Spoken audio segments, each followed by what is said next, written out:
Do you know how many times in my life I called for God and waited for him to come and rescue me? And it didn't happen. I wanted God to show up in the saddest, darkest, most difficult times of my life. I wanted God to open seas for me, to bring me out of slavery when I felt enslaved. But it didn't happen. Why? Are we unworthy of miracles? Do miracles still happen? Are you still there, God? I want to tell you a story. There was once a group of rabbis discussing laws about purity and impurity of an oven. The topic of the discussion is less important than the fact that they really cared about this discussion. A lot. One of the rabbis was Rabbi Eliezer, who was a very wise man and knew all the laws. He was always right. But the other rabbis did not agree with him. And Rabbi Eliezer was getting very frustrated. Have you ever been in that place where you know that you're right and nobody else believes you? It's very frustrating.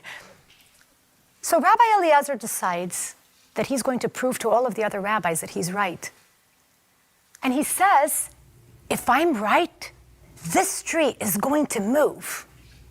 And guess what? The tree moved. Pretty amazing, right? You would think that by now all of the other rabbis are going to say, yes, Rabbi Eliezer is right. But interestingly enough, they don't. They continue the conversation.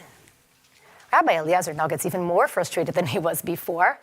And he says, I am so right that these waters are going to flow backwards. And they do. And he continues, I'm so right that the walls in this room are going to cave in. And they do. But the rabbis are still not convinced. And they continue the conversation and say to Rabbi Eliezer, wait, that's not how it works. Now, Rabbi Eliezer has one last card to play.